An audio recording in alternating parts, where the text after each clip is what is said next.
আদনা থেকে আদনা একজন সাহাবী,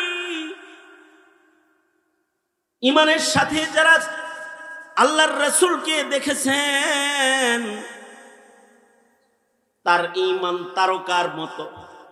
এই কারণে আল্লাহর রাসূল বলেন আসহাবী কান নুজুম, আমার সাহাবীরা সবাই তারকার মতো। हम फख्र से कहते हैं हमारे ही सहाबा, वल्लाह हमें जान से प्यारे है सहाबा। उस चांद जो रोशन हुआ, उस चांद जो रोशन हुआ बतहा के उफ़क़ पर, उस चांद के ताबंद सितारे है सहाबा, उस चांद के ताबंद सितारे ही सहाबा। आकाशे 14 দিনের পূর্ণিমার তারকাকে, পূর্ণিমার চাঁদকে, আলোকোজ্জ্বল চাঁদটাকে দেখতে কত সুন্দর লাগে, ঠিক চাঁদের পাশে তারকাগুলোকেও কত সুন্দর লাগে। কেমন যেন এই চাঁদের পাশে তারকার আলোগুলোকেই মানায়, পৃথিবীর আর কোন বাতিকে মানাবে না সেখানে। ঠিক মুহাম্মাদুর রাসূলুল্লাহ সাল্লাল্লাহু আলাইহি ওয়াসাল্লামের নবুয়তের আলোকোজ্জ্বল আলোর পাশে ঈমানের বাজারের একমাত্র সাহাবায়ে কেরামের ঈমানের আলোকোজ্জ্বল ঈমানকেই মানায়, আর কারোর ঈমানকে নবীর পাশে মানায় না। নবীজির প্রত্যেকটা সাহাবীর ঈমান ছিল এরকম। এ কারণে সাহাবীদের ঈমানের রংকে আল্লাহ তাআলা কোরআনে হাকিমে বর্ণনা করেছেন এবং আমাদের আদেশ করেছেন আমিনু কামা আমানান নাস, তোমরা সাহাবীদের মতো ঈমানদার হও। সাহাবীদের ঈমানের রংগুলোকে আমাদের কাছে পেশ করেছেন। এই সাহাবীদের ঈমান কেমন ছিল? আল্লাহ কালামে, আল্লাহর কালামে আল্লাহ নবীর সাহাবীদের রং আমাদেরকে কিয়ামত পর্যন্ত জানার জন্য নিজে বর্ণনাকারী হয়ে আল্লাহ তাআলা কোরআনের আয়াত নাযিল করেছেন। আমি আয়াত পড়েছি, আল্লাহ তাআলা বলেন মুহাম্মাদুর রাসূলুল্লাহ, মুহাম্মাদুর রাসূলুল্লাহ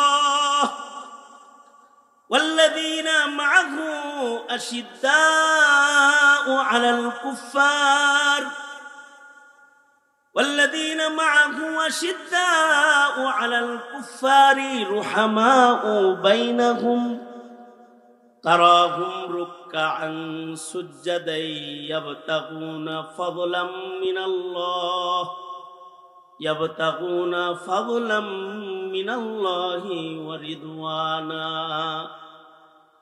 আল্লাহ তাআলা সাহাবায়ে কেরামের গুণ বর্ণনা করতে গিয়ে বলেন সাহাবীদের একটা গুণ হলো মুহাম্মাদুর রাসূলুল্লাহ সাল্লাল্লাহু আলাইহি ওয়াসাল্লাম এবং তার সাথী সাহাবী যারা তারা কেমন, আশিদ্দাউ আলাল কুফার, তারা কাফেরদের বেলায়, কুফরের বেলায় তারা শক্ত। তারা কাফেরের ভক্ত নয়, তারা কাফেরদের সাথে শক্ত। তারা ঈমানের মাসআলায়, তাওহীদের মাসআলায়, দ্বীনের মাসআলায়, ইসলামের মাসআলায় তারা বড় শক্ত। আর এখন আমরা হয়েছি কমপ্লিট উল্টা। আমাদের এই রংটা আল্লাহ পাকের ঈমানের পছন্দের রং না। এই জমিনের মানুষ হয়ে গেছে কাফেরের ভক্ত, লাল চামড়ার ওয়ালাদের ভক্ত, চুল কাটে, কাপড় বানায়, ঘর দুয়ার বানায় লাল চামড়াওয়ালাদের মতন, কাফেরদের মতন। চলাফেরার স্টাইল, খাবার দাবারের স্টাইল, ঘুমানোর স্টাইল, সার্বিক অনুকরণ হয়ে গেছে কাফের। কেমন যেন পশ্চিমাদের ভক্ত, পশ্চিমাদের ভক্ত বিধায়িত শেষ পর্যন্ত শুধুই মাত্র পোশাকের কালচার সংস্কৃতির উপরেই আক্রমণ নয়,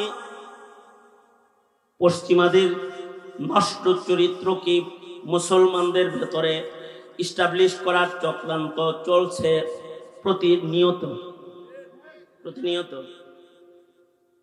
মুসলমানের রং যেন সাহাবায়ে কেরামের সাথে না মিল হয়, তাদের চলাফেরা, তাদের উঠা বসা, তাদের পোশাক পরিচ্ছদ, তাদের মুআমালা মুআশারা, এমনকি তাদের বৈবাহিক জীবনটাও যেন কাফিরের সাথে মিলে যায়, নবীর সাথে যেন না মিলে। এ কারণে নারী কমিশনের মাধ্যমে মুসলমানদের বৈবাহিক জীবনকেও আক্রমণ করা হচ্ছে। তার মানে হলো কাফেরদের ভক্তি প্রকাশ করতেছে যে তোদের যেটা এটা ভাল লাগে, মদিনারটা ভাল লাগে না, সাহাবীদেরটা ভাল লাগে না, নাউজুবিল্লাহ। কিন্তু আল্লাহর পছন্দ হলো আমরা হব আমিনু কামা আমানান নাস ইহদিনাস সিরাতাল মুস্তাকিম সিরাতাল্লাযীনা আন'আমতা আলাইহিম। যারা পুরস্কার প্রাপ্ত কাফেলা, আল্লাহর কাছ থেকে ঈমানের রঙে যারা আল্লাহর কাছ থেকে স্বীকৃতি প্রাপ্ত মুমিন, যারা তাদের আমলের মাধ্যমে আল্লাহর পছন্দের ঘোষণা যারা পেয়েছে, রাদিয়াল্লাহু আনহুম ওয়া রাযু আনহু, যারা পুরস্কার প্রাপ্ত, যারা জান্নাতের সুখবর প্রাপ্ত, আল্লাহ পাকের সন্তুষ্টির সনদ প্রাপ্ত, এদের মতো হইতে সূরা ফাতিহার দোয়া ইহদিনাস সিরাতাল মুস্তাকিম সিরাতাল্লাযীনা আন'আমতা আলাইহিম, যারা পুরস্কার প্রাপ্ত তাদের মতো যেন আমরা চলতে পারি। আল্লাহর কাছে মদদ চাইতে হয় প্রতি নামাজের রাকাতে রাকাতে। আমরা যেন পূর্বের মুমিনদের আখলাকের হই, আমরা যেন পশ্চিমাদের, কাফেরদের, মুশরিকদের অথবা হিন্দুদের আজব এক ভূত তারাইলাম আমরা ও হিন্দু বানাইতে চায়, সবাই হিন্দু বানাইতে চায়। হাসিনা বানাইতে চেয়েছে হিন্দু, হিন্দুত্ববাদ প্রতিষ্ঠা করার জন্য ধর্মের উপরে আক্রমণ করে পূজা মণ্ডপ খুলে দিয়েছে। ধর্ম যার যার উৎসব, সবাই হিন্দু হয়ে যাবে। নবীর সিরাত না পড়ায়, গোমাতা পড়ায়, সবাই গরুর পূজা শিখাইছে। মানুষের ভেতরে বহুত্ববাদ প্রতিষ্ঠার জন্য গোটা দেশটাকে মূর্তির দেশ বানাইছে। স্বাধীনতার স্থপতির ব্যানার বিক্রি করে দেশটাকে মন্দির, গোটা বাংলাদেশটাকে মন্দির বানাইবার চেষ্টা করেছে। গোটা বাংলাদেশটা যেন মূর্তির দেশ, মূর্তি দিয়া সাজাইছে। তার মানে সবাই মূর্তি পূজক বানাইতে চাইছে কৌশলে। ফুল দিয়া হোক, প্রসাদ না দিলি ফুল দে, মরে মরে মূর্তি ফুল দিবি, সব হিন্দু হয়ে যাবি। এই হিন্দুত্ববাদকে তাড়ানোর জন্য এদেশের উলামারা সংগ্রাম করেছে, শাপলা চত্বরে রক্ত দিয়েছে, রাজপথে রক্ত দিয়েছে, আলেমরা 21 জেল খেটেছে। হিন্দুদের কসাই যেন বাংলাদেশের মাটিতে পা রাখতে না পারে, আলেমরা আন্দোলন করেছে, রক্ত দিয়েছে, জেল খেটেছে। মামুনুল হককে জেলখানায় যেতে হয়েছে। এমন দেশের আলেম ওলামাকে জেলখানায় যেতে হয়েছে হিন্দুত্ববাদ ঠেকাইতে গিয়ে। শেষ বেলায় 5 আগস্টের আন্দোলনের নামে এটা এক গণ আন্দোলনের রূপ নিয়েছে। কিন্তু এই আন্দোলনের সূতিকাগার হলো উলামায়ে কেরামের খুন ঝরা আন্দোলন। এটা পরবর্তীতে আওয়ামী লীগ খেদাও আন্দোলনে রূপান্তরিত হয়েছে। হাসিনা হেলিকপ্টারে চলে পালায় চলে গেছে। এই দেশের কোন মূর্তি কোন আলেমের বাঙ্গা লাগে নাই। মামুনুল হকের নামে মামলা হলো যে বঙ্গবন্ধুর মূর্তি রেসে বুড়িগঙ্গায় ফেলাইব বলে হুমকি দিচ্ছে। এটা মামলা একটা। কিন্তু এর একটা মূর্তি মামুনুল হক অথবা এদেশের বাবুনগরীর ভক্ত যারা, আহমদ শফি শাইখুল হাদিসের সন্তান যারা, তারা একটা মূর্তির উপরে আঘাত করে নাই। 6 তারিখের সূর্য উদয়ের পরে 7 তারিখের সূর্য উঠার আগে দেখলাম মূর্তি মুক্ত বাংলাদেশ। সারা দেশের সব মূর্তি শুয়ে পড়ছে। এই মূর্তিগুলা কিন্তু কোনো ইমামে ভাঙ্গে নাই, কোন মুয়াজ্জিন সাহেব ভাঙ্গে নাই, দেশের কোন মাদ্রাসার একটা তালবে ইলম মূর্তির উপরে আঘাত করে নাই। তবে হ্যাঁ,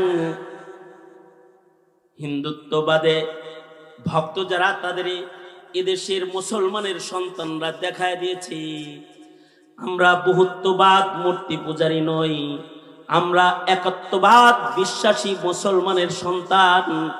এদেশের স্কুল কলেজের ছাত্ররা মূর্তিগুলাকে শেষ করে ধুলায় লুটায় দিয়েছে। গোটা দেশে একটা মূর্তি নাই। দিন যত যাইতেছে আমরা কিয়ামতের কাছাকাছি হইতেছি, আর জমানায়ে নবুয়ত থেকে আমরা দূরে সরতেছি।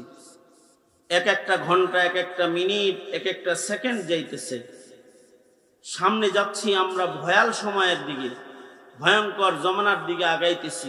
অর্থাৎ কিয়ামত কাছাকাছি আসতেছে, আর দিন যত গড়াইতেছে জমানায়ে নবুয়ত থেকে আমরা দূরে সরতেছি। এই যে আমাদের দূরত্ব বাড়তেছে, এর দ্বারায় জমিন ও জমিনের মানুষ এবং জমানা সব কম দামি হইতেছে। দেশ ডিজিটাল হইতেছে, কিন্তু দেশের মানুষের মূল্য কমতেছে। আধুনিক স্যাটেলাইট পৃথিবী, কিন্তু পৃথিবীর মূল্য কমে যাইতেছে। কারণ হলো জমানায়ে নবুয়ত থেকে ধীরে ধীরে যত দূরে সরতেছি আমাদের মূল্য তত কমতেছে। আল্লাহর রাসূল সাল্লাল্লাহু আলাইহি ওয়াসাল্লাম বলেন যে সবচেয়ে উত্তম জমানা হলো আমার জমানা, নবীজির জমানা। হবেই তো, জমানায়ে নবুয়তের ভেতরে শ্রেষ্ঠ জমানা আমার নবীর জমানা, মুহাম্মাদুর রাসূলুল্লাহ সাল্লাল্লাহু আলাইহি ওয়াসাল্লামের জমানা হলো সবচেয়ে উত্তম জমানা। কারণ নবীদের যুগ, নবীরা যখন জমিনে ছিল আল্লাহর রহমত বেশি ছিল, আর নবীদের ভেতরে শ্রেষ্ঠ নবী আমার নবী, সাইয়্যিদুল মুরসালিন নবী, বিশ্ব নবী, বিশ্ব মানবতার নবী মুহাম্মাদুর রাসূলুল্লাহ সাল্লাল্লাহু আলাইহি ওয়াসাল্লাম। তিনি শ্রেষ্ঠ, তাই তার যুগটাও শ্রেষ্ঠ। সকল নবীর সাহাবীরা শ্রেষ্ঠ মুমিন, কিন্তু আমাদের নবীর সাহাবী তারা দুনিয়ার সকল সাহাবীর ভেতরে শ্রেষ্ঠ মুমিন। অর্থাৎ নবীদের পরেই আমাদের নবীজির সান্নিধ্য যারা গ্রহণ করেছে তারা শ্রেষ্ঠ মানুষ। নবীর পরে সাহাবায়ে কেরামের মূল্য সবচেয়ে বেশি, কারণ সাহাবীরা আমাদের নবীজিকে পেয়েছেন এবং তারা উত্তম যুগের মানুষ হিসেবে, ইমানদার হিসেবে তারা আল্লাহ পাকের কাছে দামি হয়ে গেছে। কারণ ওই জমানাটা সবচেয়ে ভালো জমানা। আল্লাহর রাসূল বলেন, ক্বালা রাসূলুল্লাহি সাল্লাল্লাহু আলাইহি ওয়াসাল্লাম, খায়রুল কুরুনি করনি সুম্মাল্লাযীনা ইয়ালুনাহুম সুম্মাল্লাযীনা ইয়ালুনাহুম। আল্লাহর রাসূল বলেন সবচেয়ে উত্তম জমানা হলো আমার জমানা, এরপরের জমানা নিম্নমানের, তারপরে আরো নিম্নমানের, তারপরে আরো নিম্নমানের। এইভাবে দিন কিয়ামতের দিকে আগাবে, আর জমানার মূল্য কমবে, আর জমিনের মানুষের মূল্য কমতে থাকবে, মানুষের দাম কমে যেতে থাকবে। সাহাবায়ে কেরামের দাম হলো এমন, তারা মুহাম্মাদুর রাসূলুল্লাহ সাল্লাল্লাহু আলাইহি ওয়াসাল্লামের নবুয়তের সবচেয়ে কাছে, নবী আলাইহিস সালাতু ওয়াস সালামের জমানায়ে নবুয়তের মানুষ তারা। এ কারণে তাদের মূল্য এত যে একজন সাহাবীর মূল্য সারা দুনিয়ার ইমানদার একত্রিত করলেও হবে না। সারা দুনিয়ার সব ইমানদার একত্রিত করলেও একজন সাহাবীর মূল্য হবে না, কারণ মূল্যবান জমানার মূল্যবান মানুষ তারা। আব্দুল্লাহ ইবনুল মুবারক রাহমাতুল্লাহি আলাইহিকে জিজ্ঞেস করা হয়েছিল, ওমর ইবনে আব্দুল আজিজ, ওয়াইসুল কারনি, এদের দাম বেশি না আমিরে মুআবিয়ার দাম বেশি রাদিয়াল্লাহু আনহু? হযরত আব্দুল্লাহ ইবনুল মুবারক উত্তরে বলেছিলেন, কার কথা জিজ্ঞাসা করো? আমিরে মুআবিয়া। হযরত আমিরে মুআবিয়া তো নবীজির সাথে যুদ্ধ করেছেন, নবীজির উপরে কোরআন নাজিল হয়েছে, আর হযরত আমিরে মুআবিয়া নিজ কলমে লিখেছেন কাতিবে ওয়াহী। এই আমিরে মুআবিয়ার দাম কত এটা জিজ্ঞাসা চাও? আরে লাগুবারুল্লাযী দাখালা ফি আনফি ফারাসি আমিরে মুআবিয়া। আমিরে মুআবিয়া নবীজির সাথে যুদ্ধরত, যুদ্ধের মাঠে আমিরে মুআবিয়ার ঘোড়ার নাক দিয়া যে ধুলাগুলা প্রবেশ করেছে, এই ধুলাগুলাকে একদিকে রাখলে আর ওয়াইসুল কারনি ওমর ইবনে আব্দুল আজিজ আর একদিকে রাখলে আমিরে মুআবিয়া সাহাবীর ঘোড়ার নাকের ভেতরে যুদ্ধের মাঠে প্রবেশ করা ধুলার মূল্য আল্লাহর কাছে বেশি হয়ে যাবে। কারণ তারা সাইয়্যিদুল মুরসালিন নবীকে দেখেছে, মুহাম্মাদুর রাসূলুল্লাহ সাল্লাল্লাহু আলাইহি ওয়াসাল্লামকে তারা দেখেছে। এ কারণে আদনা থেকে আদনা একজন সাহাবী, ইমানের সাথে যারা আল্লাহর রাসূলকে দেখেছেন, তার ঈমান তারকার মতো। এ কারণে আল্লাহর রাসূল বলেন, আসহাবি কান নুজুম, আমার সাহাবীরা সবাই তারকার মতো। हम फख्र से कहते हैं हमारे ही सहाबा, वल्लाह हमें जान से प्यारे है सहाबा। उस चांद जो रोशन हुआ, उस चांद जो रोशन हुआ बतहा के उफ़क़ पर, उस चांद के ताबंद सितारे है सहाबा, उस चांद के ताबंद सितारे है सहाबा। আকাশে 14 দিনের পূর্ণিমার তারকাকে, পূর্ণিমার চাঁদকে, আলোকোজ্জ্বল চাঁদটাকে দেখতে কত সুন্দর লাগে, ঠিক চাঁদের পাশে তারকাগুলোকেও কত সুন্দর লাগে। কেমন যেন এই চাঁদের পাশে তারকার আলোগুলোকেই মানায়, পৃথিবীর আর কোনো বাতিকে মানাবে না সেখানে।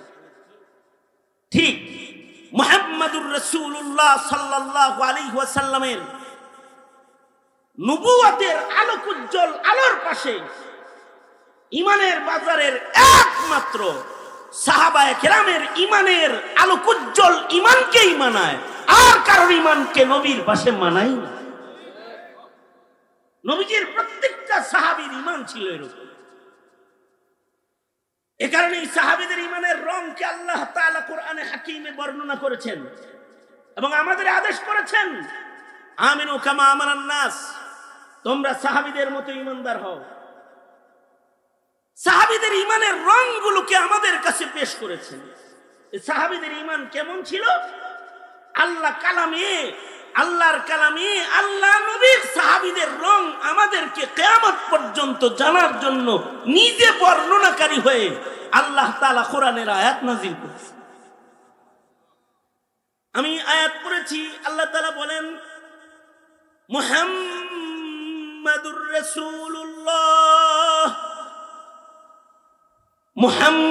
মুহাম্মাদুর রাসূলুল্লাহ والذين معه أشداء على الكفار، والذين معه أشداء على الكفار رحماء بينهم تراهم ركعا سجدا يبتغون فضلا من الله، يبتغون فضلا من الله ورضوانا।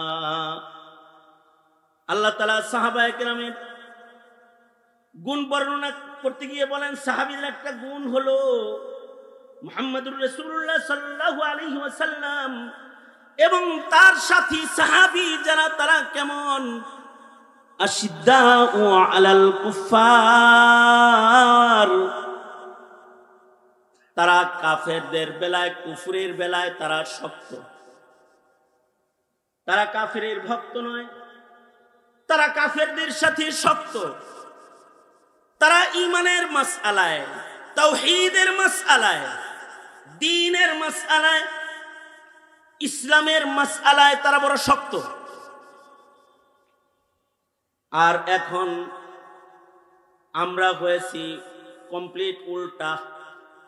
আমাদের এই রংটা আল্লাহ পাকের ঈমানের পছন্দের রং না। এই জমিনের মানুষ হয়ে গেছে কাফেরের ভক্ত, লাল চামড়ার ওয়ালাদের ভক্ত। চুল কাটে, কাপড় বানায়, ঘর দুয়ার বানায় লাল চামড়াওয়ালাদের মতন, কাফেরদের মতন। চলাফেরার স্টাইল, খাবার দাবারের স্টাইল, ঘুমানোর স্টাইল, সার্বিক অনুকরণ হয়ে গেছে কাফের। কেমন যেন পশ্চিমাদের ভক্ত।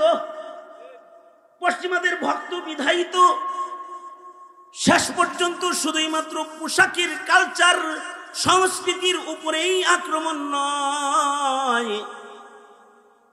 পশ্চিমাদের নষ্ট চরিত্রকে মুসলমানদের ভেতরে ইস্টাবলিশ করার চক্রান্ত চলছে প্রতিনিয়ত। মুসলমানের রং যেন সাহাবায়ে কেরামের সাথে না মিল হয়। তাদের চলাফেরা, তাদের উঠা বসা, তাদের পোশাক পরিচ্ছদ, তাদের মুআমালা মুআশারা, এমনকি তাদের বৈবাহিক জীবনটাও যেন কাফেরের সাথে মিলে যায়, নবীর সাথে যেন না মিলে। এ কারণে নারী কমিশনের মাধ্যমে মুসলমানদের বৈবাহিক জীবনকেও আক্রমণ করা হচ্ছে। তার মানে হলো কাফেরদের ভক্তি প্রকাশ করতেছে। তোদের যেটা এটা ভাল লাগে, মদিনারটা ভাল লাগে না, সাহাবীদেরটা ভাল লাগে না, নাউজুবিল্লাহ। কিন্তু আল্লাহর পছন্দ হলো আমরা হব আমিনু কামা আমানান নাস ইহদিনাস সিরাতাল মুস্তাকিম সিরাতাল্লাযীনা আন'আমতা আলাইহিম। যারা পুরস্কার প্রাপ্ত কাফেলা, আল্লাহর কাছ থেকে ঈমানের রঙে যারা আল্লাহর কাছ থেকে স্বীকৃতি প্রাপ্ত মুমিন, যারা তাদের আমলের মাধ্যমে আল্লাহর পছন্দের ঘোষণা যারা পেয়েছে, রাদিয়াল্লাহু আনহুম ওয়া রাযু আনহু, যারা পুরস্কার প্রাপ্ত, যারা জান্নাতের সুখবর প্রাপ্ত, আল্লাহ পাকের সন্তুষ্টির সনদ প্রাপ্ত, এদের মতো হইতে সূরা ফাতিহার দোয়া ইহদিনাস সিরাতাল মুস্তাকিম সিরাতাল্লাযীনা আন'আমতা আলাইহিম, যারা পুরস্কার প্রাপ্ত তাদের মতো যেন আমরা চলতে পারি। আল্লাহর কাছে মদদ চাইতে হয় প্রতি নামাজের রাকাতে রাকাতে। আমরা যেন পূর্বের মুমিনদের আখলাকের হই, আমরা যেন পশ্চিমাদের, কাফেরদের, মুশরিকদের অথবা হিন্দুদের আজব এক ভূত তারাইলাম আমরা, ও হিন্দু বানাইতে চায়, সবাই হিন্দু বানাইতে চায়। হাসিনা বানাইতে চেয়েছে হিন্দু। হিন্দুত্ববাদ প্রতিষ্ঠা করার জন্য ধর্মের উপরে আক্রমণ করে পূজা মণ্ডপ খুলে দিয়েছে। ধর্ম যার যার উৎসব, সবাই হিন্দু হয়ে যায়। নবীর সিরাত না পড়ায়, গোমাতা পড়ায়, সবাই গরুর পূজা শিখাইছে। মানুষের ভেতরে বহুত্ববাদ প্রতিষ্ঠার জন্য গোটা দেশটাকে মূর্তির দেশ বানাইছে। স্বাধীনতার স্থপতির ব্যানার বিক্রি করে দেশটাকে মন্দির, গোটা বাংলাদেশটাকে মন্দির বানাইবার চেষ্টা করেছে। গোটা বাংলাদেশটা যেন মূর্তির দেশ, মূর্তি দিয়া সাজাইছে। তার মানে সবাই মূর্তি পূজক বানাইতে চাইছে কৌশলে। ফুল দিয়া হোক, প্রসাদ না দিলি ফুল দে, মরে মরে মূর্তি ফুল দিবি, সব হিন্দু হয়ে যাবি। এই হিন্দুত্ববাদকে তাড়ানোর জন্য এদেশের উলামারা সংগ্রাম করেছে। শাপলা চত্বরে রক্ত দিয়েছে, রাজপথে রক্ত দিয়েছে, আলেমরা 21 জেল খেটেছে। হিন্দুদের কসাই যেন বাংলাদেশের মাটিতে পা রাখতে না পারে, আলেমরা আন্দোলন করেছে, রক্ত দিয়েছে, জেল খেটেছে, মামুনুল হককে জেলখানায় যেতে হয়েছে। এমন দেশের আলেম ওলামাকে জেলখানায় যেতে হয়েছে হিন্দুত্ববাদ ঠেকাইতে গিয়ে। শেষ বেলায় 5 আগস্টের আন্দোলনের নামে এটা এক গণ আন্দোলনের রূপ নিয়েছে, কিন্তু এই আন্দোলনের সূতিকাগার হলো উলামায়ে কেরামের খুন ঝরা আন্দোলন। এটা পরবর্তীতে আওয়ামী লীগ খেদাও আন্দোলনে রূপান্তরিত হয়েছে। হাসিনা হেলিকপ্টারে চলে পালায় চলে গেছে। এই দেশের কোন মূর্তি কোন আলেমের বাঙ্গা লাগে নাই। মামুনুল হকের নামে মামলা হইল যে বঙ্গবন্ধুর মূর্তি রেসে বুড়িগঙ্গায় ফেলাইব বলে হুমকি দিচ্ছে, এটা মামলা একটা। কিন্তু এর একটা মূর্তি মামুনুল হক অথবা এদেশের বাবুনগরীর ভক্ত যারা, আহমদ শফি শাইখুল হাদিসের সন্তান যারা, তারা একটা মূর্তির উপরে আঘাত করে নাই। 6 তারিখের সূর্য উদয়ের পরে 7 তারিখের সূর্য উঠার আগে দেখলাম মূর্তি মুক্ত বাংলাদেশ। সারা দেশের সব মূর্তি শুয়ে পড়ছে। এই মূর্তিগুলা কিন্তু কোনো ইমামে ভাঙ্গে নাই, কোনো মুয়াজ্জিন সাহেব ভাঙ্গে নাই, দেশের কোনো মাদ্রাসার একটা তালবে ইলম মূর্তির উপরে আঘাত করে নাই। তবে হ্যাঁ, হিন্দুত্ববাদে ভক্ত যারা, তাদের এদেশের মুসলমানের সন্তানরা দেখায় দিয়েছে আমরা বহুত্ববাদ মূর্তি পূজারী নই, আমরা একত্ববাদ বিশ্বাসী মুসলমানের সন্তান। এদেশের স্কুল কলেজের ছাত্ররা মূর্তিগুলাকে শেষ করে ধুলায় লুটায় দিয়েছে। গোটা দেশে একটা মূর্তি নাই। গোপালগঞ্জ গেলাম, গোপালগঞ্জ আলাদা রাজধানী, ওইখানে ঢুকার রাস্তায় শেখ মুজিবুর রহমান দাঁড়ায় ছিল সালাম দিয়া, একটাও নাই। এইগুলো মাটির সাথে মিশিয়ে দিয়েছে। তার মানে ডক্টর ইউনূস সাহেব হাসিনাকে হিন্দুত্ববাদ প্রতিষ্ঠা করতে দেশের মুসলমানরা দেয় নাই। সুতরাং ফালতু কমিশনগুলোর কবর রচনা করে মুসলমানের দেশের আলাদা সংস্কার কমিশন গঠন করেন। পশ্চিমাদের কোন কিছু এই দেশে স্থাপন করবেন হতে দেওয়া হবে না, ভাগায় দেওয়া হবে, আপনাকে ভাগায় দেওয়া হবে। কারণ এই দেশের মুসলমানরাও ইমানের বেলায় শক্ত, ইমানের মাসআলায় এদেশের মুসলমানরা শক্ত। এটা সাহাবায়ে কেরামের গুণ। মুহাম্মাদুর রাসূলুল্লাহ, মুহাম্মাদুর রাসূলুল্লাহ والذين معه أشداء على الكفار والذين معه أشداء على الكفار। আমাদের নবী আলাইহিস সালাতু ওয়াস সালাম তাওহীদের বেলায়, ইমানের বেলায়, কুফরের বেলায় বড় শক্ত। সাহাবীরাও কুফরের বেলায় বড় শক্ত। আল্লাহর রাসূল সাল্লাল্লাহু আলাইহি ওয়াসাল্লামের ঘাড়ের উপরে নারী ভুঁড়ি চাপায় দিছে, নবী কিছু বলে নাই। নবীজিকে তায়েফের মাটিতে পাথরে পাথরে রক্তাক্ত করেছে, নবীজি কিছু বলেন নাই। উহুদের ময়দানে নবীজিকে আঘাত করেছে, দান্দান মুবারক শহীদ হয়ে গেছে, তাও কিছু বলেনি। উহুদের ময়দানে যখন সরওয়ারে দু আলম নবীর দান্দান শহীদ হয়ে গেল, নবীজি প্রস্তরের আঘাতে গর্তের ভিতরে পড়ে গেলেন, সাহাবায়ে কেরাম নবীজিকে পাহারা দিতেছে। উহুদের ময়দানের যুদ্ধের একটা অংশে মুসলমানরা মার খেয়েছে, আবু সুফিয়ান তাকাব্বুর আর গুরুরের ভেতরে এসে সন্ধ্যাবেলায় চিৎকার করে ডেকে ডেকে বলতে লাগলো, আফিল কওমি মুহাম্মদ, আফিকুম মুহাম্মদ, এই তোমাদের ভেতরে মুহাম্মদ বাঁচা আছেনি? নবীজি বললেন, আমারে গাইলেতেছে, ডাকতেছে, তোমরা কোনো আওয়াজ দিও না। ব্যক্তিকে গালি দিতেছে, আওয়াজ দেওয়ার দরকার নেই, চুপ থাকো। আবু সুফিয়ান বলে, মুহাম্মদ মনে হয় নাই, তাহলে তো আওয়াজ দিত রে। আফিকুম ইবনু কুহাফা, এই তোমাদের ভিতরে আবু বকর আসেনি? নবীজি বললেন, আওয়াজ করো না আবু বকর, চুপ থাকো। আবু সুফিয়ান বলে, ইবনে কুহাফাও বাঁচে নাই, এটাও গেছে। কাফেরদের সর্দার হয়ে তখন আবু সুফিয়ান যুদ্ধে এসেছেন। তারপরে বলতেছে, আফিকুম ইবনুল খাত্তাব, আফিল কওমি উমর, এই তোমাদের ভিতরে কি উমর বাঁচা আছেনি? আল্লাহর রাসূল বললেন, উমর চুপ থাকো, আওয়াজ দিও না, চুপ করে থাকো।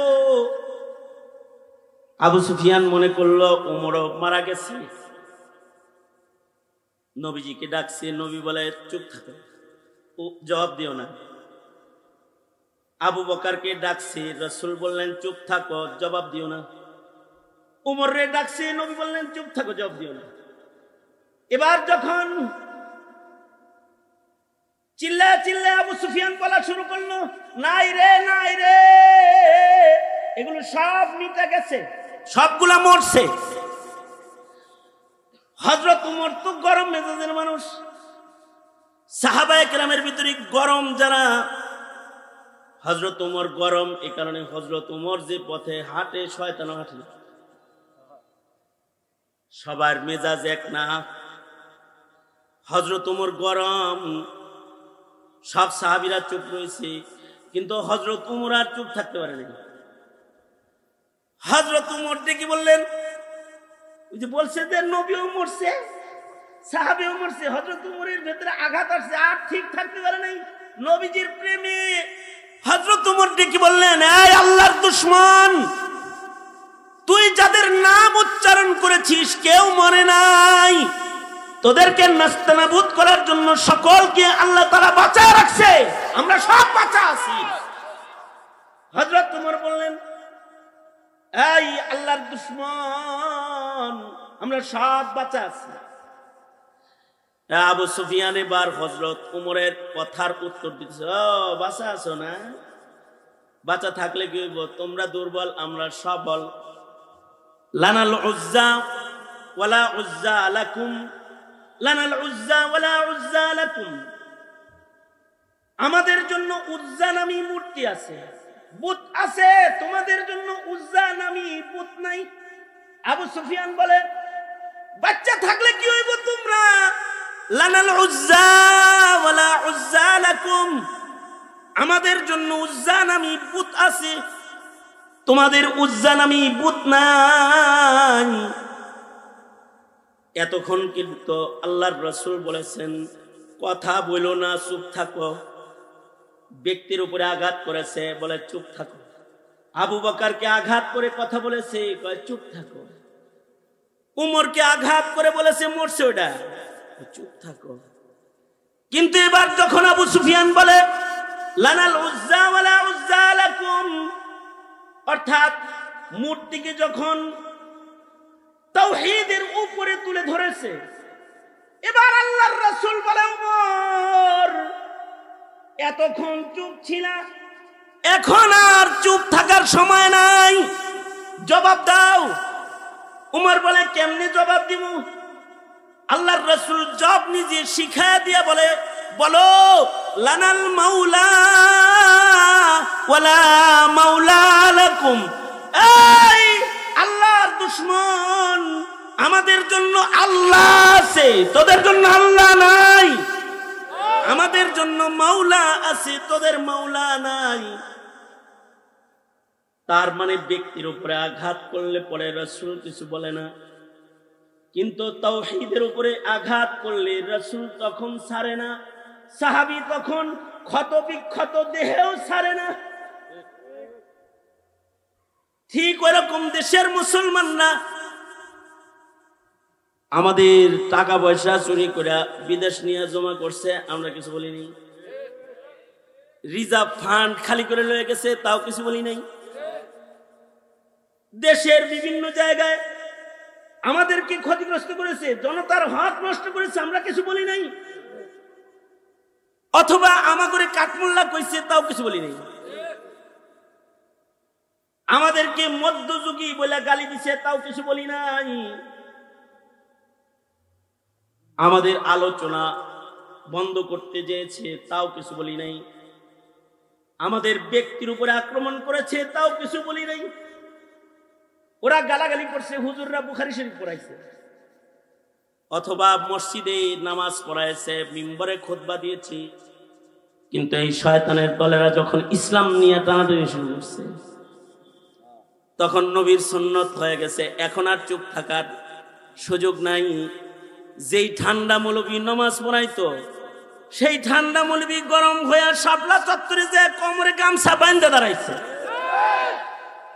অথবা রাজপথে দাঁড়ায় গেছে, অথবা সেই জনতার মঞ্চে গিয়ে দাঁড়ায় গেছে, গুলি করো, আমাকে মারো, দিন মারতে দিব না, আমার রক্ত নিতে পারবা, দিনের ঝান্ডা ভুলণ্ঠিত করতে দেব না। কারণ এটার নাম ঈমান। এই ঈমানের দস্তরখানে বুক টান করে দাঁড়ায় যেতে কিচ্ছু লাগে না, না অস্ত্র লাগে, না তরবারি লাগে, তখন শুধু লাগে ঈমান, লাগে আল্লাহ। তখন মুমিনের হৃদয়ে থাকে লানাল মাওলা ওয়ালা মাওলা লাকুম। যারা অস্ত্রের রাজনীতি করে, যারা ক্ষমতার রাজনীতি করে, যারা সমর্থনের রাজনীতি করে এই দেশে, তারা মনে করে দেশের দাড়িওয়ালা, টুপিওয়ালা, পাঞ্জাবিওয়ালা এদের কাছে কি আছে? তসবিহ আর মিসওয়াক ছাড়া কিছু নাই। আমাদের জন্য ভারত আছে, আমাদের জন্য আমেরিকা আছে। তাদেরকে বলছি, তোমাদের ভারত থাকতে পারে, তোমাদের আমেরিকা, তোমাদের রাশিয়া, তোমাদের চীন থাকতে পারে, কিন্তু লানাল মাওলা ওয়ালা মাওলা লাকুম। মুমিনের সাথে আল্লাহ আছে। এই মুমিনের কাফেলার সাথে কেউ যদি লাগতে আসে, এই মুমিনের কাফেলাকে কেউ যদি আঘাত করে, এই মুমিনের কাফেলাকে কেউ যদি নির্যাতন করে, ইতিহাসের পাতায় সে যত বড় শাসক হোক, সে টিকতে পারে নাই, টিকতে পারে নাই, টিকতে পারে নাই। এই উলামায়ে দ্বীনদের কাফেলা যারা আছে, এদের হাতে অস্ত্র নাই, এদের সাথে ভারতের সমর্থন, আমেরিকার সমর্থন এগুলো নাই, কারণ এগুলো তাদের দরকার নাই। তাদের সাথে আছে কে? জোরে আওয়াজ করে বলেন, আরো জোরে আওয়াজ করে বলেন, জোরে আওয়াজ করে বলেন, কে আছে? তাদের সাথে আছে আল্লাহ। কারণ মুমিনের সাথে আছেন আল্লাহ। মুমিনের যদি খালি ঈমানটা থাকে, বিজয়ের মালা মহান আল্লাহ পরাইবেন, আল্লাহর ওয়াদা, ওয়ালা তাহিনু ওয়ালা তাহিনু ওয়ালা তাহজানু ওয়া আনতুমুল আ'লাউনা ইন কুনতুম মুমিনিন। আল্লাহ বলেন, তোমাদের যদি ঈমান থাকে, ঈমান নিয়ে যদি তোমরা সামনে বাড়ো, তোমাদের আর কিছুই লাগবে না, বিজয়ের মালা তোমাদের গলায় পরায়া দেব আমি আল্লাহ। সুতরাং দ্বিতীয় বৃহত্তর মুসলিম দেশের বাংলাদেশের মুসলমানের ঈমানি কাফেলা আমন্ত্রণ জানাই, বারবার উলামায়ে কেরাম আমন্ত্রণ জানায় শাহাদাতের দস্তরখানে, অথবা মুখে নারে তাকবীরের আওয়াজ আর বুক ভরা ঈমানি জজবা আর শক্তিওয়ালা কাফেলার মিছিলে তোমাকে শামিল হতে আহ্বান করে। কারণ এই কাফেলাই সেই কাফেলা, যেই কাফেলার নেতৃত্বে হিন্দুস্তানে আবার কালিমার পতাকা উড়বে, গাজওয়াতুল হিন্দে মুসলমানদের বিজয় আসবে। এটাই সেই কাফেলা, যেই কাফেলা যুক্ত হবে ইমাম মাহদীর সাথে। এটাই সেই কাফেলা, তাদের কাছে অস্ত্র নাই, কিন্তু তাদের আছে ঈমান। এরাই দুনিয়ার সকল কুফরের মূলোৎপাটন করে ঈমানের রাজ কায়েম করে কালিমার পতাকাকে পৃথিবীর মাটিতে আবার স্থাপন করবে। সুতরাং এই আযান যারা দেয়, এই আলায়ে কালিমাতুল্লাহর আযান যারা দুনিয়ার মাটিতে দেয়, বিশেষভাবে বাংলার মাটিতে যারা তাওহীদের আযান দেয়, যারা দ্বীন কায়েম খেলাফত আলা মিনহাজিন নবুওয়া কায়েমের আযান যারা দেয়, সেই আযানের এক বিপ্লবী মুয়াজ্জিনের নাম হলো শাইখুল হাদিস আল্লামা মামুনুল হক দামাত বারকাতুহুম। এক মুয়াজ্জিন, যে মুয়াজ্জিন আজকে আযান দিতে মানিকগঞ্জের মাটিতে উপস্থিত হয়েছেন, আমরা হযরতের আগমনকে সুস্বাগত জানাই এবং আমরা হযরতকে বলে দিতে চাই, এ আলায়ে কালিমাতুল্লাহর আযান দিতে আপনি সামনে বাড়ুন। তাওহীদি জনতা আপনার সাথে রয়েছে। আমরাও আশিদ্দাউ আলাল কুফার, আমরাও কাফের, মুশরিক, শিরিক, মুশরিকদের বেলায় আমরা শক্ত। আমরা ঈমানের রাজ কায়েম করে এই জমিনে কালিমার পতাকা উঁচু করতে আমরা সদা সোচ্চার। ঠিক কিনা যারা আওয়াজ করে বলেন? আমরা তৈরি আছি না ইনশাআল্লাহ? আল্লাহ তাআলা আমাদেরকেও এই যে সুন্নাহ, যেটা আমি যেটা বলতেছি সেটা হলো এই, আল্লাহ পাকের পছন্দের ঈমানের একটা রং হলো আশিদ্দাউ আলাল কুফার। এই কতটুকুন হলে শক্ত হইতে হয়, কতটুকুন হলে ঈমানের জন্য শক্ত হতে হয়, কতটুকুন হলে ইসলামের কতটুকুন ক্ষতি সাধন হলে গর্জে উঠতে হয়, এটাও জানতে হয়। অনেকে মনে করে শান্তিতে আসি, হুজুররা খামাখা মিছিল করে আমাদের শান্তি নষ্ট করে। কতটুকুন দ্বীনের কতটুকুন ক্ষতি হলে বসে থাকার উপায় থাকে না? তাহলে শোনো, সাহিবুন নালাইন, সাহিবুস সিওয়াক সাহাবী হযরত আব্দুল্লাহ ইবনে মাসউদ রাদিয়াল্লাহু আনহু, তিনি মসজিদে নববীতে প্রবেশ করেছেন। আর মসজিদে নববীতে একদল ইশরাকের নামাজ জামাতের সাথে পড়তেছে। ইশরাকের নামাজ তো জামাতের সাথে রাসূল পড়তে বলেছে প্রতিদিন সবাইকে। কি কথা কন না কেন? ইশরাকের নামাজ জামাতে পড়তে বলেছে না? কিছু কিছু নামাজের সম্পর্ক জামাতের সাথে আছে, যেমন জুমার নামাজের সম্পর্ক জামাতের সাথে, ঈদের নামাজের সম্পর্ক জামাতের সাথে, জানাজার সম্পর্ক জামাতের সাথে। একা একা জানাজা পড়ানো যায় না। জামাতের সাথে কিছু জিনিসের সম্পর্ক আছে। তার ভিতরে জামাতের ফরজ নামাজগুলোর সম্পর্ক জামাতের সাথে আছে। কিন্তু কিছু কিছু নামাজ আল্লাহর রাসূল একা পড়তে বলেছেন। এটাই সুন্নাত, এটাই নবীর তরিকা। অর্থাৎ তাহিয়াতুল ওযু নামাজ যদি পড়ে কেউ, 5 জনে একসাথে ওযু করছে দেখি একসাথে জামাত করব, 5 জনের তাহিয়াতুল ওযু 2 রাকাত। কিছু নামাজ আছে একা একা পড়াই সুন্নাত। তার ভেতরে একটা নামাজ হলো সালাতুল ইশরাক, সূর্য উদয়ের পরে যে নামাজ পড়তে হয়। মসজিদে নববীতে একদল সূর্য উদয়ের পরে ইশরাকের নামাজের জামাত শুরু করেছে।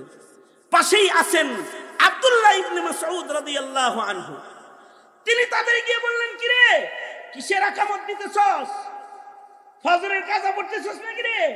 তোরা ফজরে পড়ছ না জামাতে? কয় না, ফজর জামাতে পড়েছি, এবার ইশরাক পড়তাছি জামাতে। আব্দুল্লাহ ইবনে মাসউদ বললেন, ওই যেই জামা রাসূলের যুগে গাই দিছি, এখনো সেই জামায় গাই দিয়ে হাঁটাচলা করি। লাম তুখলাক, আমার নবীর যুগের জামাটা এখনো পুরাতন হয়ে ছিঁড়ে আমার গায়ের থেকে খসে যায় নাই।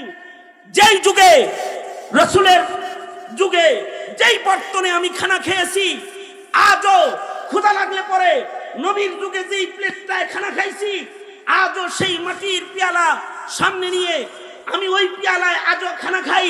লাম তুকসার, এখনো পর্যন্ত রাসূলের যুগের খাবারের প্লেট আমার ভাঙে নাই। আর তোরা শরীয়ত ভাঙতে আইছস। ইশরাকের নামাজ ফজিলতপূর্ণ বটে, এইটা জামাতের সাথে পড়তে আইছস, বিদআত চালু করতে আসছস। এই যে আমি আব্দুল্লাহ ইবনে মাসউদ পাথর হাতে নিয়েছি, যা সিধা বের হয়ে যা। ফারদার কখনো রাসূলের মদিনায় খেলাফে সুন্নাত কোন কাজ করতে আসবি তো আমি ইবনে মাসউদ তোদেরকে পাথর মেরে মদিনা থেকে চিরতরে বের করে দেব।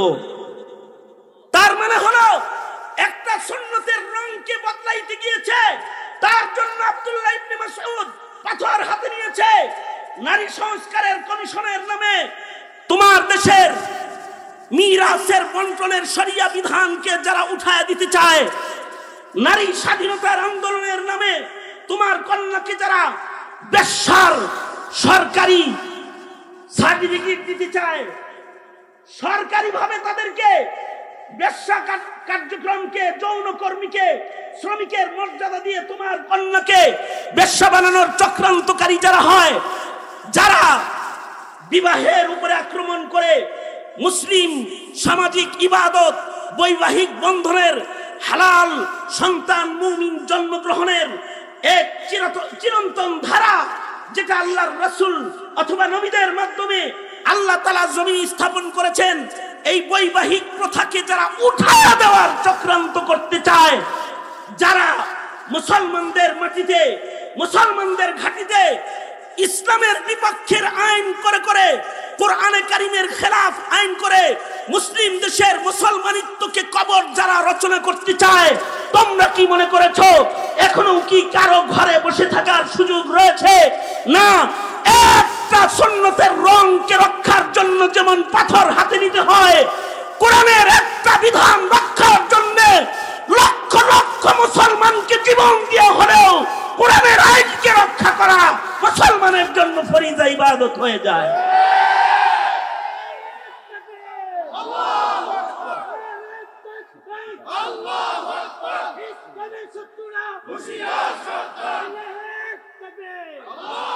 কারণ হলো এটাই ইসলাম, এটাই দ্বীন, এটাই ঈমান, এটাই আল্লাহর পছন্দের রং।